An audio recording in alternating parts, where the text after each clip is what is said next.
Thanks very much for coming tonight. I'm sure none of you will leave disappointed. We're very lucky to have a very special guest here, and David's here by the courtesy of the Erskine Fellowships. He's a Canterbury Fellow. I invited you. He's been here for a month and he's worked really well with us. And I think it just makes these occasions really useful for our capacity to engage with the community, to bring people in to see what we're doing, understand, to be stimulated intellectually. And I think with David's talk, we all, I think most of us here are really pro-sport. We play sport, we work in sport, and we believe that sport can do great things for people. But often when you're asked for evidence, you're kind of caught short.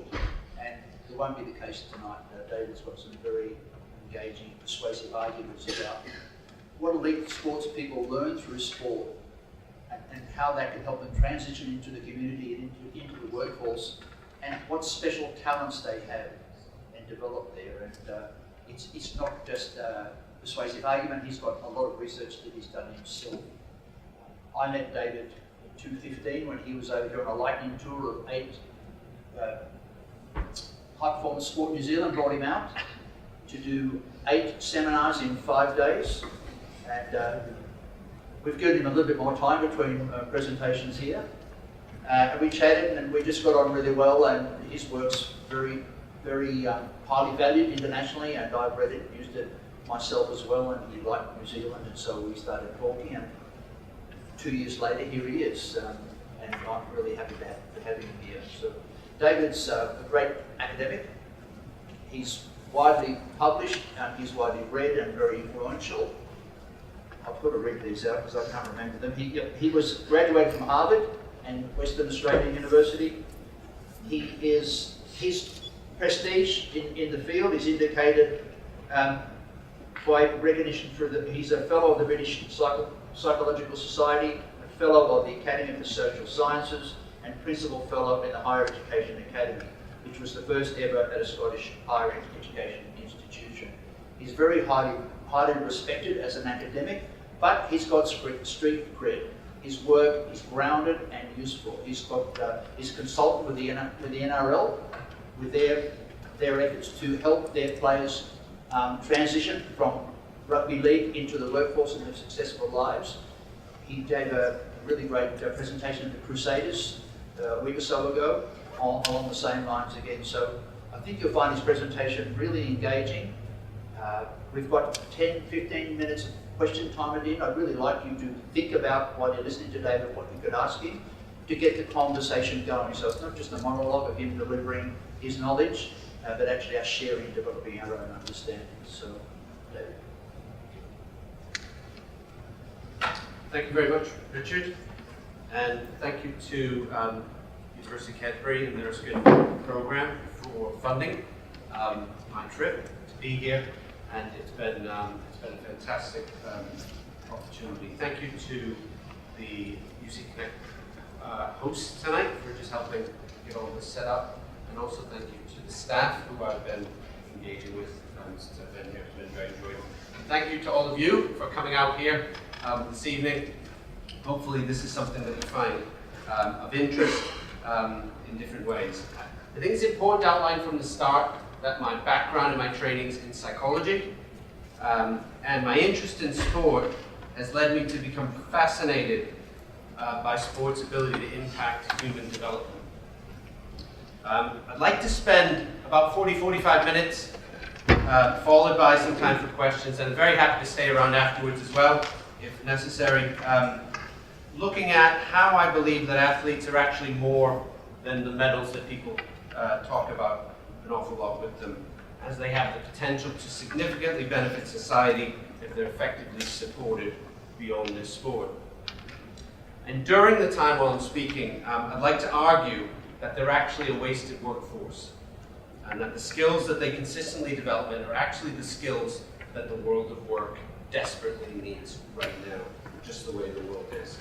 When I refer to athletes tonight, I'll be referring to elite athletes that compete at a relatively high level. I believe high performance in many ways transcends sport. It applies to many different walks of life, and I believe athletes have the potential to replicate the key skills that they develop in their sport in different areas outside of their sport with appropriate retraining. If you were listening carefully to the Crusaders match in the early hours of Sunday morning, or like me, during the replay later in the day, you'll have heard a theme running throughout. The words motivation, putting the team first, a commitment to excellence, and determination were repeated over and over again by the presenters. When you look at top sports people like Valerie Adams, Lisa Carrington, the All Blacks, and others, they need to maintain a wide range of skills while training and competing in competitions. I continue to be amazed at the phenomenal ability of these people to deal with setbacks and come back more determined than ever before.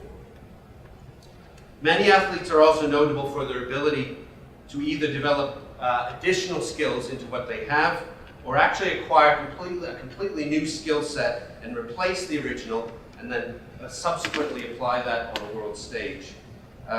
Jamie Nielsen here is pictured on the bottom right, who has degrees in chemistry and Mandarin, showed promise as an Olympic rower and then transitioned into cycling, and now has competed at 2 Olympic Games in London and Rio for New Zealand.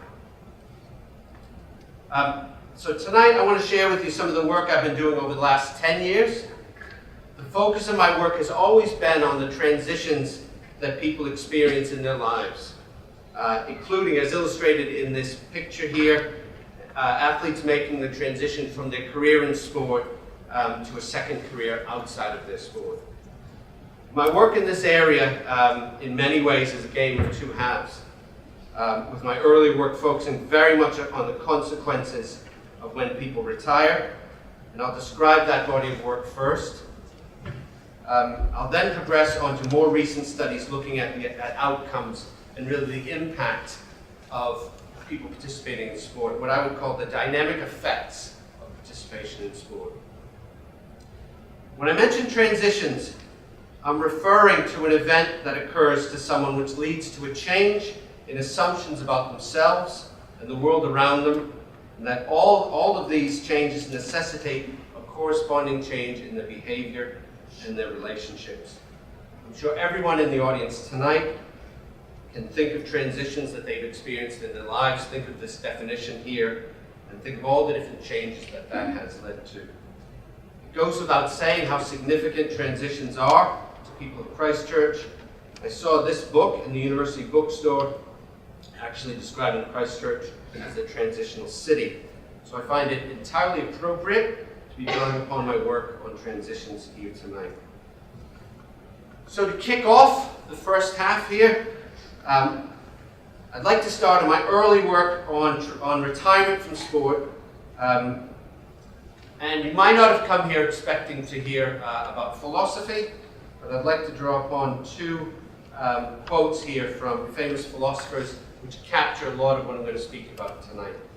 The first is by a philosopher called Epictetus, who said, "A person wishing to conquer at the Olympic Games, I also wish indeed, for it is a fine thing, but observe both the things which come first and the things which follow the Olympics." Perhaps a more known philosopher, Plato, is quoted as saying, "To be merely an athlete is to be nearly a savage." These two quotes capture what I think the challenges are for people who are elite athletes who are making a transition out of their sport. They need to think about what they want to do afterwards while they're competing, but in doing that, it's very often a compromise sometimes that they have to make to be able to focus and not be able to do that. They have to focus their identity very much on what they're doing rather than focus on something afterwards. And in doing so, this identity sometimes might make them, might lead to lots of risks when they retire, and they might struggle and experience a number of different psychological difficulties following that. Another quote, a bit longer here, is from an elite netball player who had experienced an injury, and she had said, "In the beginning I went through months of self-searching. I remember my sister had cancer, and she said to my mother, she has got to realize that the injury is not a life-threatening disease. That really annoyed me, because I felt she was undermining my injury just because hers was theoretically more severe.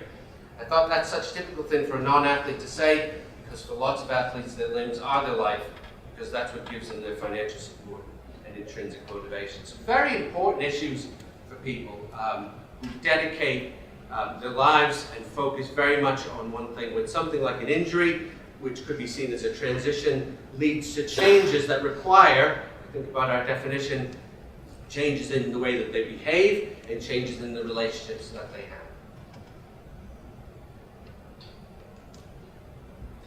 If we look at different types of transitions, and just very briefly, and in a very sort of broad way, some of the things I'm going to be talking about could be referred to as normative transitions or non-normative transitions. Now, normative transitions would include things like making a transition up in somebody's sport, progressing from junior into the senior level in whatever sport they're in, maybe changing competitions, making a transition up into a different status from amateur to professional, and then actually retiring from sport. Now, these transitions are actually generally predictable and anticipated. They're transitions that an athlete can think about and can plan for if they so choose. Non-normative transitions, as you probably could guess, do not occur in a set plan or schedule, and they're generally unanticipated, involuntary, out of the control of the individual.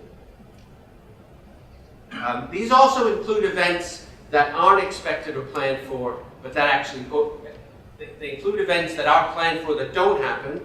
Maybe wanting to get picked for a team, maybe wanting to stay with the team for a particular, or work with a particular coach for a certain point in time, and that might change. If that doesn't happen, that's labeled a non-event.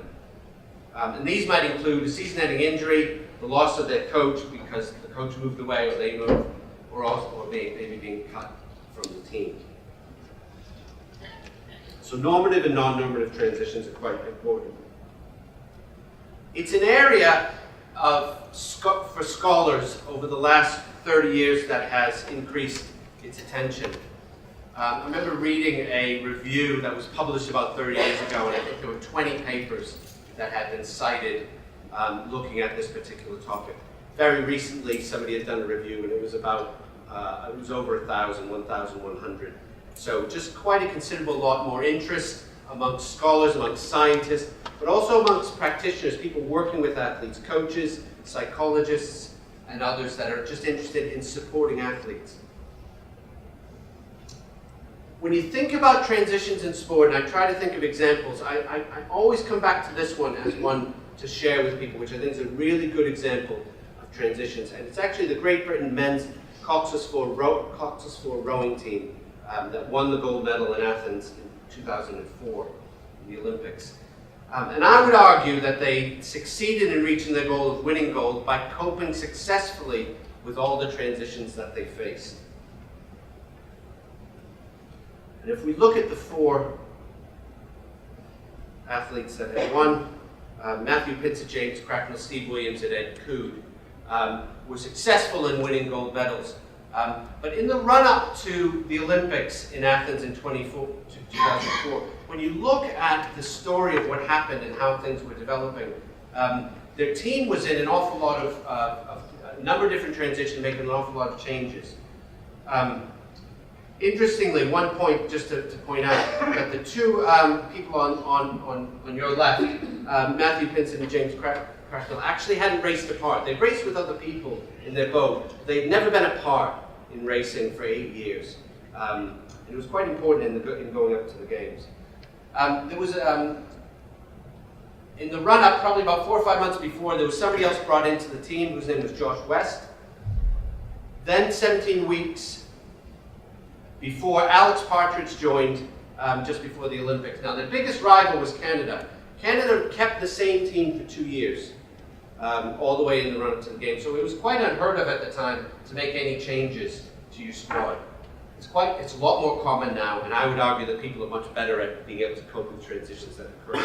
But this was quite significant and quite alarming, I think, for people that were following this. James Cracknell then cracked a rib at the end of April, attempted to come back 4 weeks later, but had to withdraw due to illness.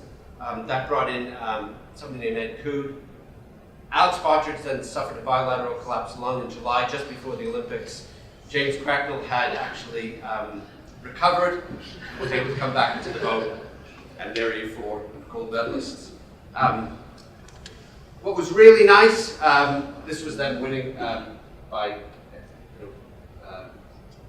margin, portion of a second. Alex Partridge's name is actually written on the very front of the boat, crossing the line first, symbolically as part of the team, and noting the sort of transitions that they've sort of occurred. And like I said, very, very significant looking at the number of, almost if you want to call them micro transitions that they were experiencing, and all the different changes in behaviors and relationships that had to be managed as that was playing out.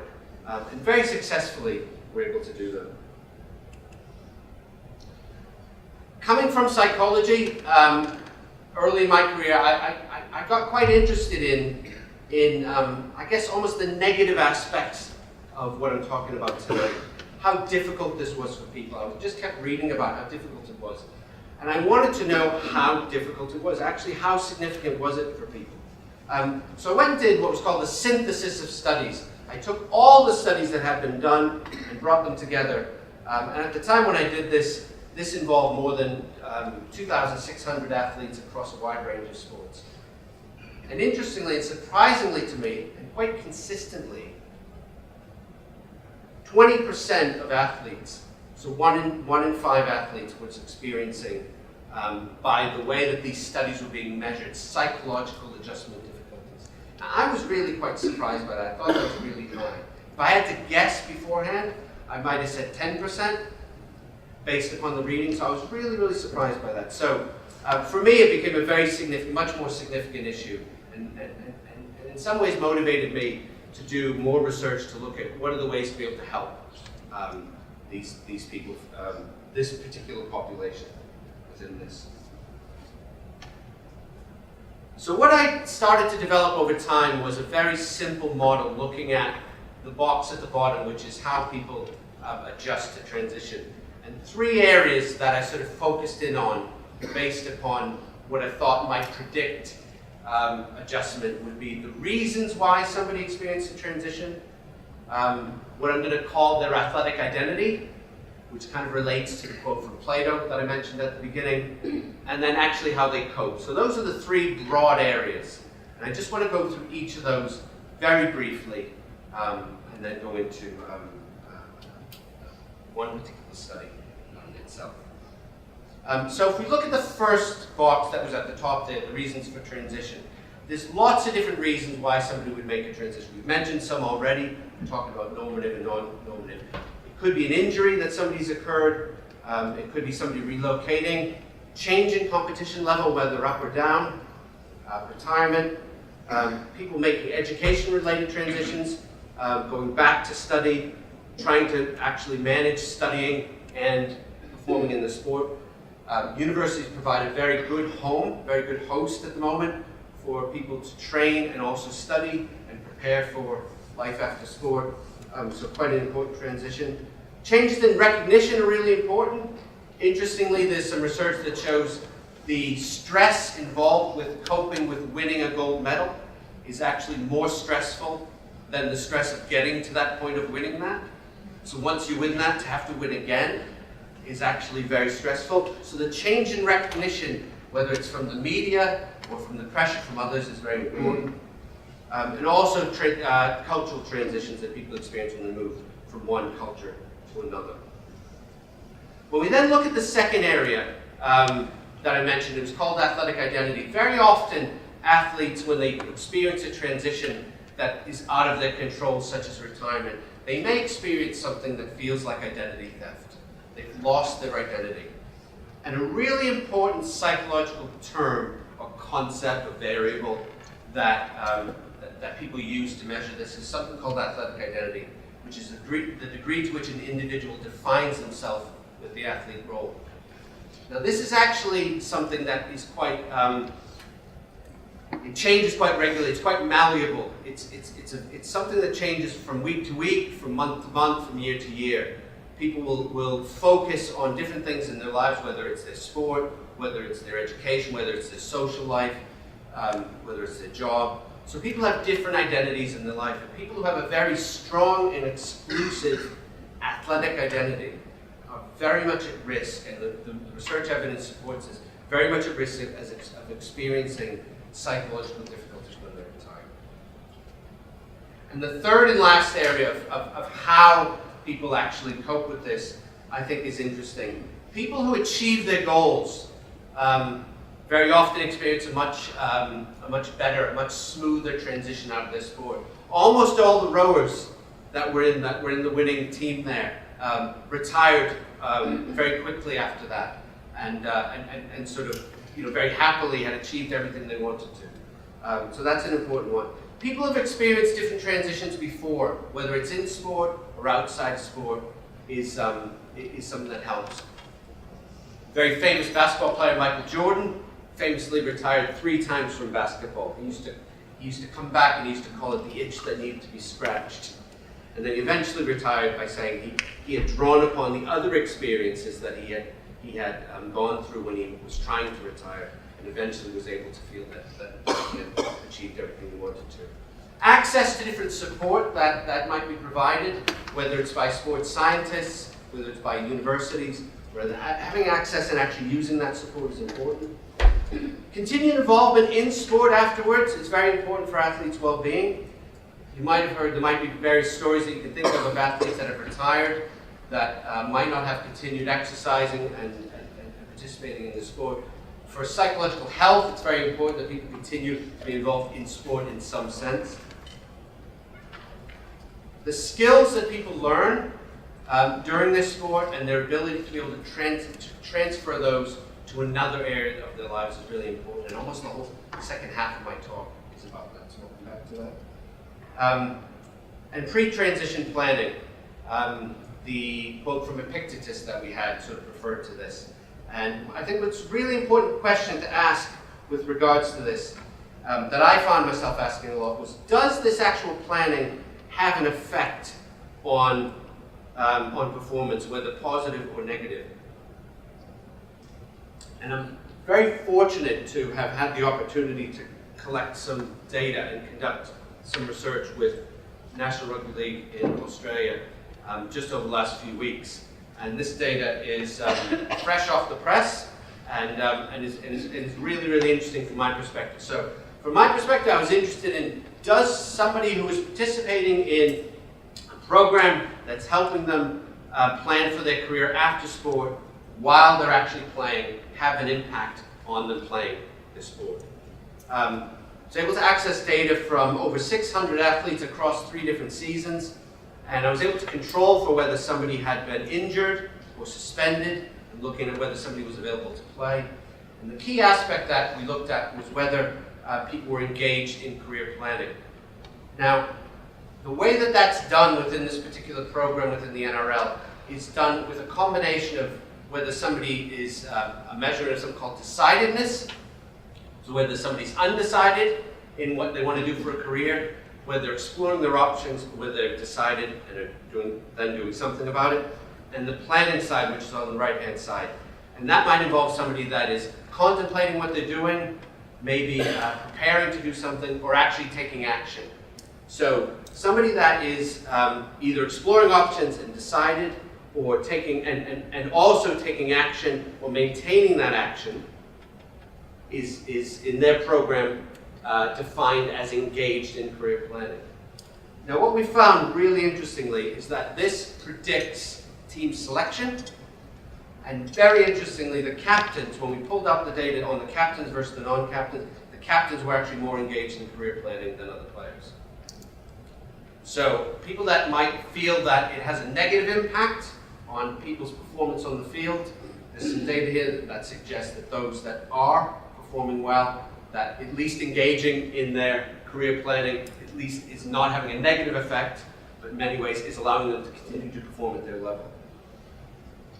Really interestingly, it's also predicting people staying at their clubs longer, and probably most importantly, that they stay in the game longer. So the data here seems to suggest that we're asking the question, does pre-transition planning have a positive or negative impact on performance? In this case, it's having a positive impact both at the player level, but also at the club and also at the game overall.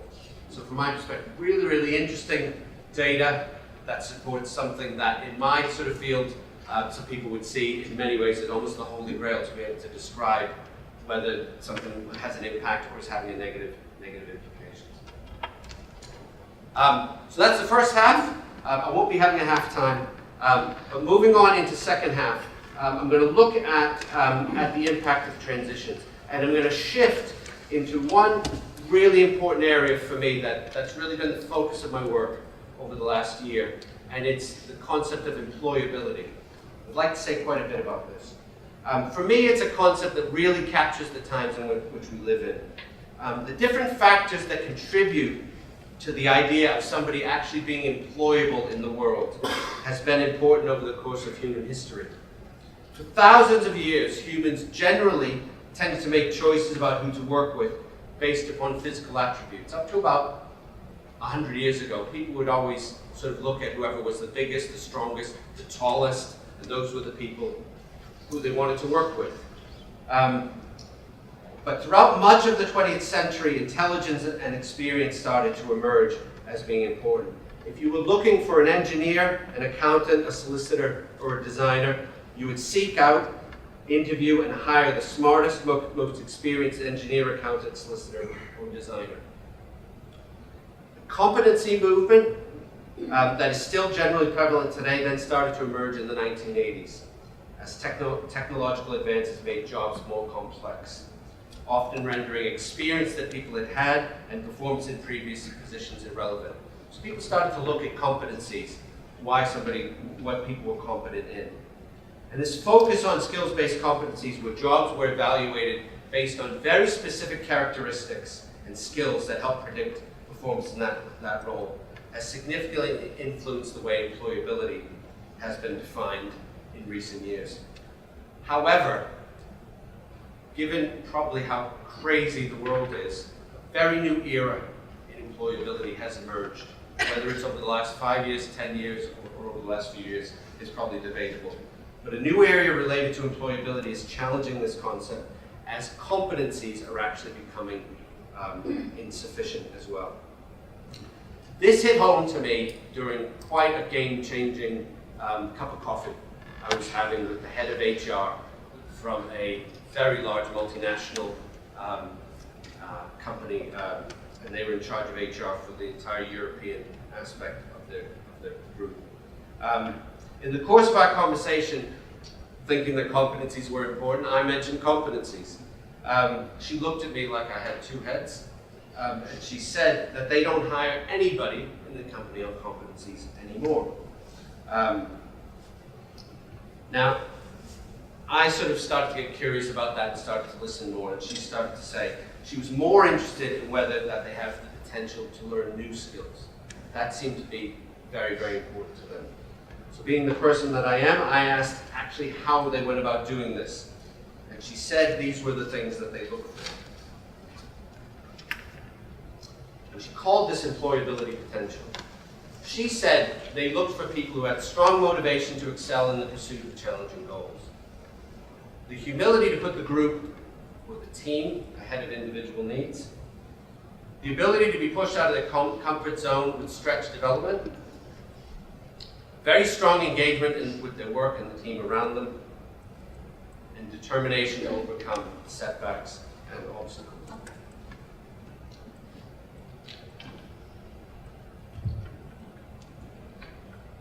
Based on 10 years of work I've been doing in the area, and I've got a database of about 12,000 retired athletes looking at all the different data that we looked at.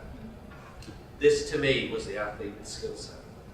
This was actually describing to me the people that I had been studying, but from a very different perspective. However, as somebody named Edwards Deeming said, without data, you're just another person with an opinion. So I didn't think it would be best for me to go out and start using all these different ways that this head of HR said that they recruited people into their company. So I thought it was important to go out and collect some research and collect some data on that. So I want to share with you 3 different studies that we've done in terms of this area.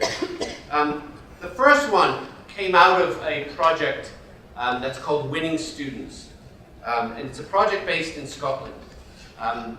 And I've been the chair, I was the chair of this particular project for about 6 years.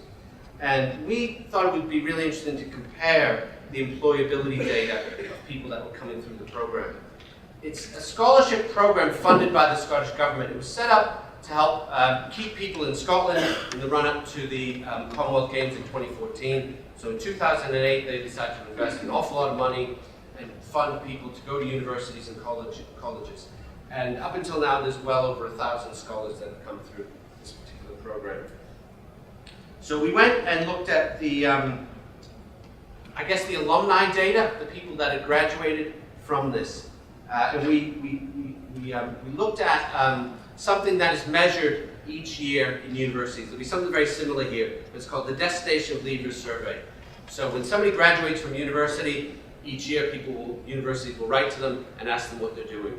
Do they have a job? What type of job do they have? Or have they gone back to further study? Are they doing something different? And it measures this. And it also captures salaries and looks at whether people are employable or not. So we looked at the data just from the people who the sports scholars, so people that had come to university, elite, very elite athletes, that had then graduated and gone on to work. These people, compared to everybody else in the survey, were making 19% higher salaries than the norm, and also had a much lower unemployment rate than other people in there. So for us, we thought there's definitely something going on here from this sort of data that we sort of were able to archive and just compare the data from that. So there were clear differences here in the employment between these people. So in order to explore this further, we went and then designed an actual experiment to test the value of this amongst employers. And we did this by we took a CV, a very sort of standard CV, a curriculum vitae for a typical entry-level graduate position.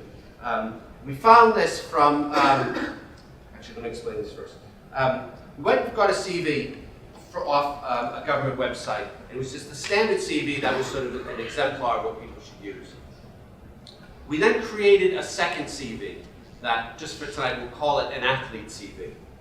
Now the athlete CV, what we did was we embedded the skills that we had been studying, that we had been finding, and that athletes had been saying that they were able to demonstrate and transfer from this sport into other careers. So we embedded that into the athlete CV. So there were two different CVs in the experiment. One was just normal, one had the other skills that were in there. But importantly, on the one that had the other athlete skills in there, you wouldn't know that it was an athlete. There was nothing on there that described them as an athlete. It was just the skills that were sort of put in there.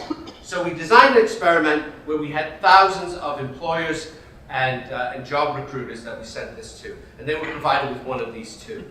And they were asked a number of different questions around their education, their qualifications, and their work experience.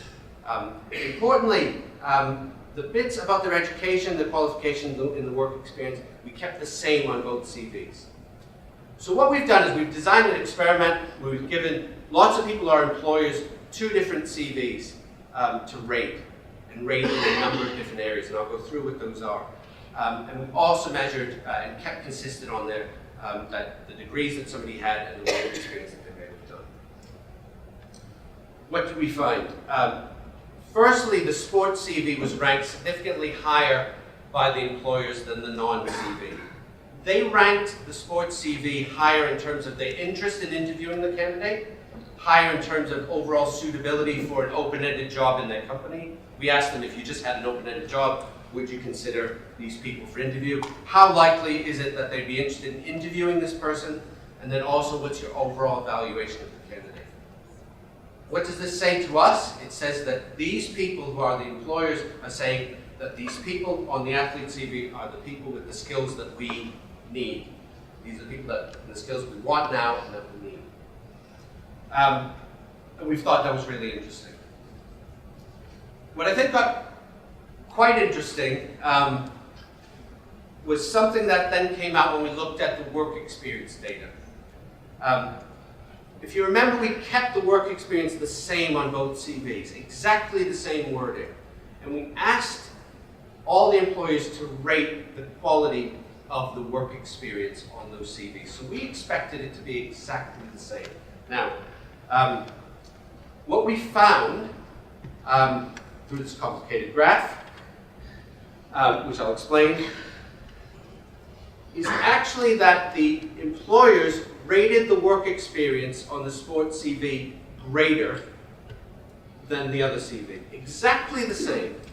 Now, this caught us by surprise. It caught me by surprise. And I tried to think, what does this mean? And my way of describing this is I believe that the employers actually, the overall evaluation of the candidate was elevated by the other skills that were on the CV. Because the work experience is exactly the same, I'm not sure there's any other way to describe it. People are rating somebody's work experience as having more value than somebody else's work experience that's exactly the same on paper. But the skills are different. So I believe that the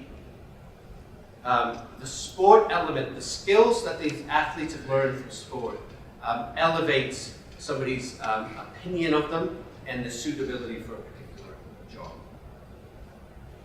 So we got really excited about that. But then we needed to do it in real life.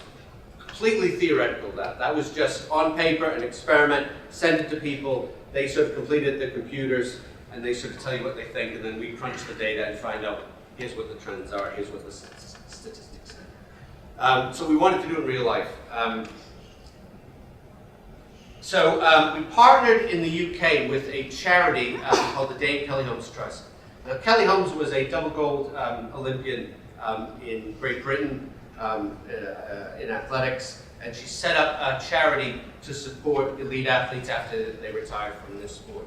So they were really helpful in being able to recruit people into this last study that I'm going to describe to you. So what we wanted to do was effectively do this athlete, the CV study in real life, if we could. So we recruited 112 people to participate in the study who were former elite athletes now in work. So all over the UK, and we used what's called purposeful sampling to actually then match another group of people, another group of employees, to be controls either in their organization or in another organization. So we matched them by whether it was a private, a public, or a charity organization that the employee was in, whether the role was the same, how long they'd been working at that company, and how long they'd been in that role. So we tried, from a scientific perspective, to have two different groups. A group of former athletes in work, and a group of people who had never, well, they'd done some sport, they weren't elite athletes, and they were doing the same jobs, had been in the same job for that same amount of time, same experience, as best we could. We tried to support them. We then gave them a number of questionnaires, and we were interested in really the differences between these two groups. There were four main variables that we wanted to look at that I'll share with you. And I'll talk through each of them, hopefully clearly enough as I go through them. And then I'll try to pull it all together at the end. But if we just go through each of the four.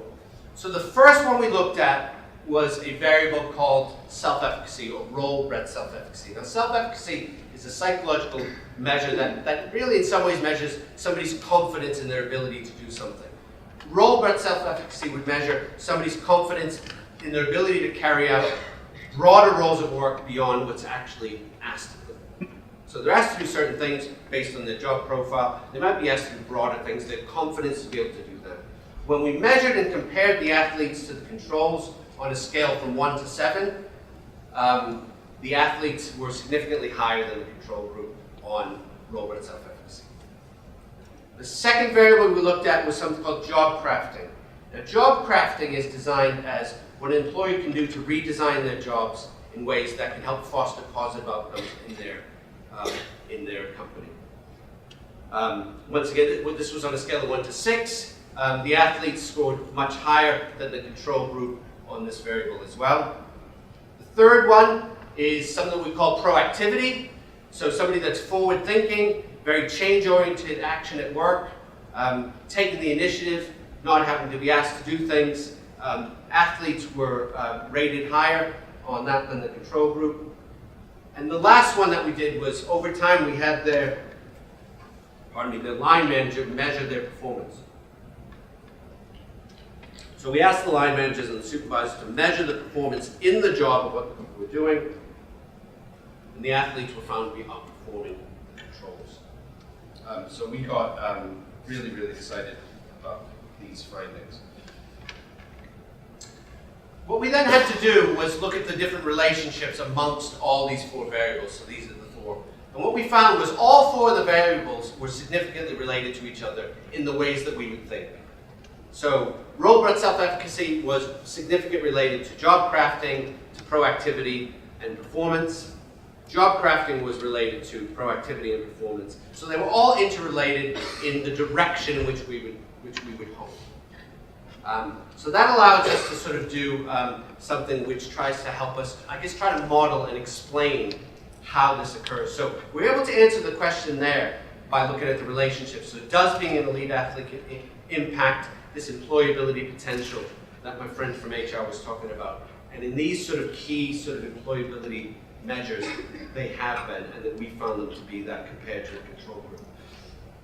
We then looked at a question, finally, which was, how does this actually have an impact on employability? So what does all that mean? What we found was that self-efficacy was predicting performance through the other 2 areas. So self-efficacy was being influenced by somebody being more proactive in their work, and also their job crafting. Now, job crafting I would describe as quite being, I guess, quite happy to change your direction, very happy to be retrained. Somebody comes to you and says, the direction of our organization is now going this way, we need you to go and do this retraining. And the athletes, very much in these studies, are exhibiting the behaviors of people that would say, yes, we're willing to do that, and we're actually willing to do a lot more than others when you compare it to what other people do. So from a scientific perspective, this figure is really quite important, that it explains how this occurs, so how employability impacts on performance. So, you remember my, my quote here by Deming. I think if we turn this around without an opinion, without me having an opinion, I'm just another person with data. So I think, how would I sort of explain all these findings from these 3 studies that I said? I think it's through maximizing our potential that our capacity is realized. And when you have untapped potential, it's redundant and your capacity very much is curtailed. And I genuinely believe we're at the dawn of an unparalleled skill crisis in the world. And we're really witnessing quite a significant transformation of the workforce. People are being hired for jobs where in several years the jobs are changing. People are going to university and they're entering university, and when they're exiting university, the jobs that they're going for have completely changed. So this transformation of the workforce is so fast and so different, it's changing the way people need to be employable. And because of that, I believe that I think employability is not solely about whether a person has the right skills or not. It's also whether they have the ability to develop and adapt into what I would call fundamentally different and increasingly complex roles and environments. Now this is something I've started to badge as transition toughness. So somebody who has the potential to develop and adapt, so somebody who can develop in the job and also adapt quite regularly into things that are fundamentally different and becoming increasingly complex in their roles and in different environments. I think that's the world that we live in at the moment. And to me, the results that we're starting to see demonstrate the value of elite athletes beyond sport. Because the workplace is changing forever, people with employability potential are desperately needed. And one group that I've seen that has this are elite athletes. To me, I think this is 21st century talent spotting. I think these people are the people that are a wasted workforce and that the people who businesses can draw upon and use their skills in the ways that maybe haven't been done before. So to conclude, we're truly in the middle of an era when sport is under attack from a range of corruptive forces. Well, with the very integrity of global sport being undermined, whether it's by doping, by betting, addiction, or a range of different athlete welfare issues. However, I believe we're at the dawn of unlocking something very special that can have a significant impact on the workforce and have benefits to businesses around the world. And that's the way elite athletes can inspire a nation by performing on a very different world stage than what they have in the past.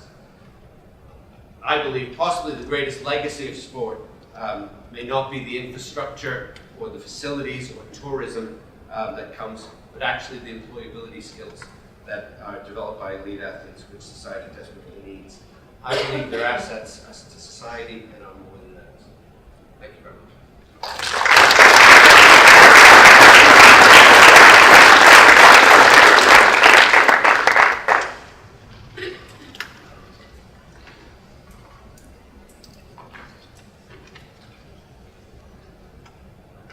My mind's racing about how we're going to market our sports coaching degree already. It's got immense implications for universities. It's got massive implications for us. A lot of people here are involved in our sports coaching degree, and we've been moving along this way, and now I recognise where we're going, and this is going to give us a great deal to think about and to reflect on how we help our students learn. How do we help them become the sort of people that are adaptable and can transition successfully time and time again in their life when they're out into the workforce? So for me, I've got lots to think about and a few more days to talk to Dave about ideas, and I'm looking forward to that. But this is not about me, this is about you and what you could get out of this presentation from Dave. And so I would welcome some questions or comments. And just put your hand up and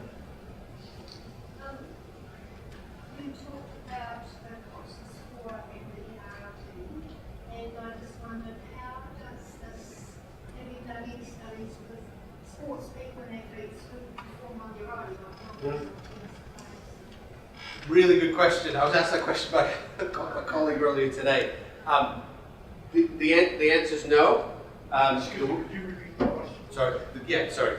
Thank you. So the question had to do with whether the research differentiates or has differentiated between people that compete in individual sports versus team sports. I think it's an excellent question. No, the final study I presented didn't differentiate between that. We recruited people that had participated at that level. I suspect that team sports might be very different than people in individual sports for a number of different reasons, but at the moment, no. And I think I can't say more than that. I think, but my hunch is that there would be, quite a lot of differences. It might be quite interesting. One, sorry. So I just thought it would be interesting. Yeah. The other data, the other bit for the final study there is the gender differences as well. We haven't specified that, but in every slide, every figure that I showed, the data was more positive for women athletes compared to controls than men. So the influence was much more impactful. But I didn't analyze it that way. I kept it as one thing. One thing you didn't talk about, which you comment on, is the transition into the business world. The business world's point of view, their infatuation with athletes, the adulation we have for them, and therefore the welcoming response and the higher salary, all of us that goes with it from the business world point of view. As they help athletes transition into the business world. Yep. Have you read or done any work in that area? Well, I think certainly the last study is related to that, and they are people that were then in employment. They had made the transition into businesses and were performing in those businesses. But maybe it's the business world's willingness. Sure. I think there is a naturalness between sport and business. I've resisted in my own work, and maybe it's just the background I've come from, maybe it's the training I've had in psychology, to try to build that in as a layer of maybe the receptiveness to that, which I think could be really important. And I wouldn't underestimate maybe how important that is. that businesses probably might see the value in that a lot more. I know I've seen Brenton, I think I've quoted and said, you know, we're very, very interested in hiring athletes, and I think from my perspective, you know, as I said, I've probably avoided trying to build it in as another variable. I've just looked at it as employers. But I think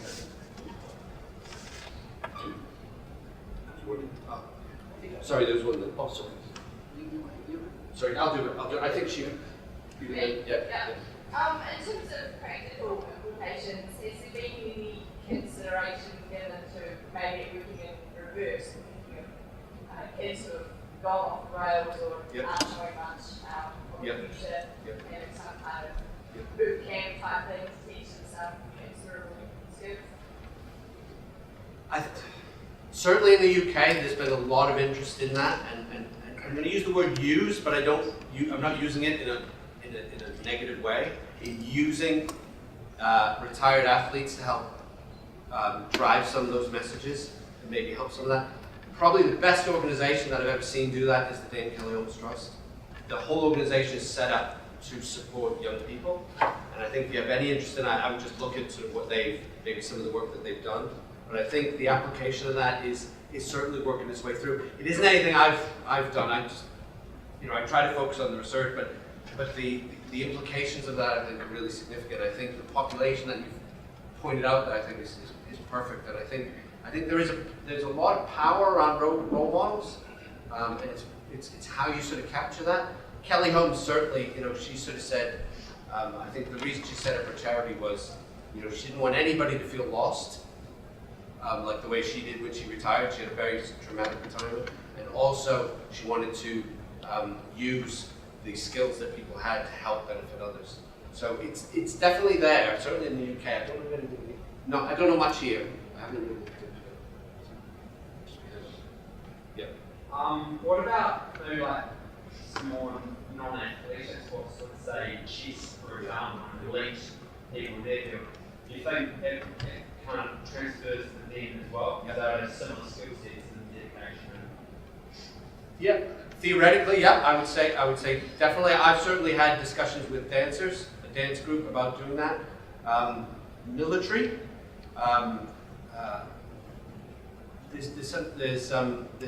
There's quite been a lot of, but there's been more research than I was quite surprised when I started looking at research on that, on military people transitioning into civilian life. So yeah, it's definitely there. I think I don't have any data on that, but I'd encourage people to sort of go and do it here, and then Chris here. I have just a question regarding the CV. Like how was actually created? Yeah. Because you said like the main differences was just not about the experience or about all the data. Yeah. So it was written like in the same font and it was designed the same way. Yep. Yep. And it finished. And if there was a feature on the CV or like a candidate, Yeah. and if there was like many times when you get CV, it's actually like 2 pages. And if you say about the differences, if the differences were on the first page or the second page. Yeah. Yeah. Great questions, and we considered all those when we were designing the study.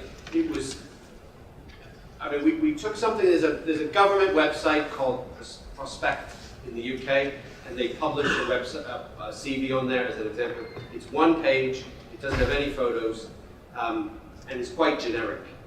And it fit for us quite well because then we could just insert different skills at different places to be able to change them.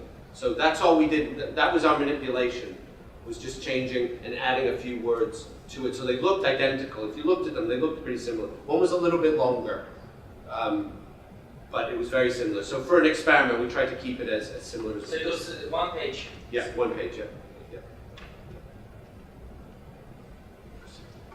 Yeah, thanks, Dave.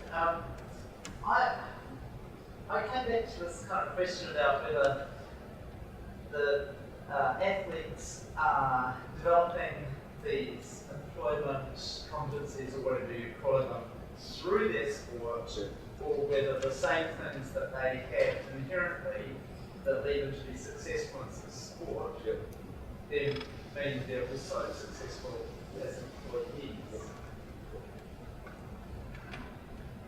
I don't know, and I don't want to say I don't care, because it's a really, really good question. I think my motivation, I think in if I can almost use the game of two halves now, in shifting my focus, I spent so much time looking at what I thought was an important issue for people that, 1 in 5 people were having a very sort of difficult time in it.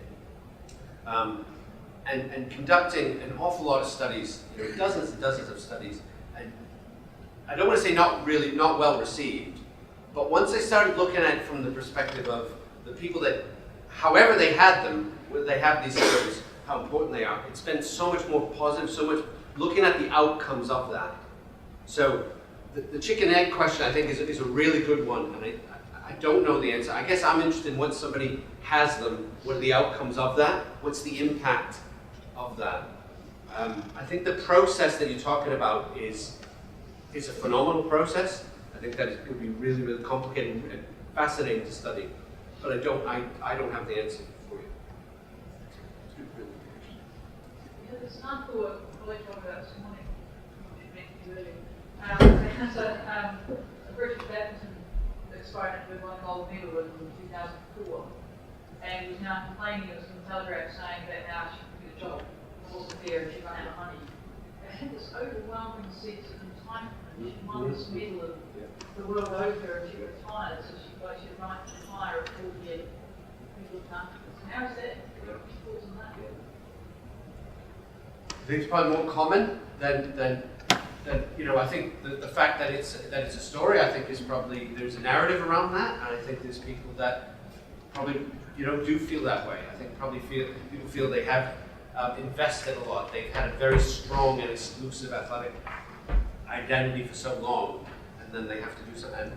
I don't think anybody's entitled to anything in the way that I'm talking about it, in terms of the messages I'm trying to send here. For me, I think the notion that certainly not every athlete is going to be employable, but to me there is potential in there for people to be retrained. Those people that exhibit those behaviors, they have those particular attitudes, they do that. So somebody who's maybe not ready, come back to the NRL data, the readiness component, somebody that's ready, I think, and taking action in that, I think, are the people that are, they're engaged. Someone that's not engaged, I think might sit there, they can say anything. But I think there's more people in that situation. Okay, I think, come on, Dave, but yeah. So you mentioned that in your statistics, the 1 in 5 athletes who experience this physiological stress when they're transitioning, going through transition. What I was kind of wondering is, what were those kind of distresses? Like, were they in forms of like addictions, mental illnesses?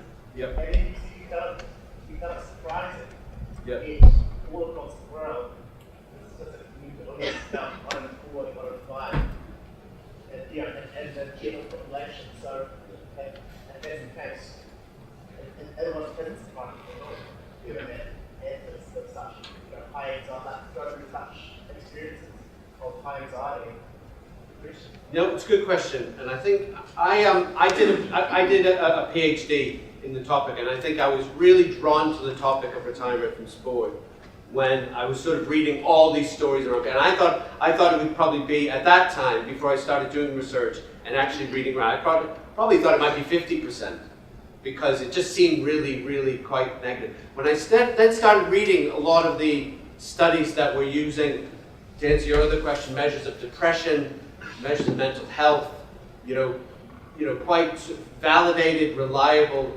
measures, it didn't seem to be as strong a relationship as I thought. So that's why I thought I was surprised. I thought it might be lower. But of those that sort of use, like I said, these standardized questionnaires, it was quite consistent. So tried to answer all your questions there.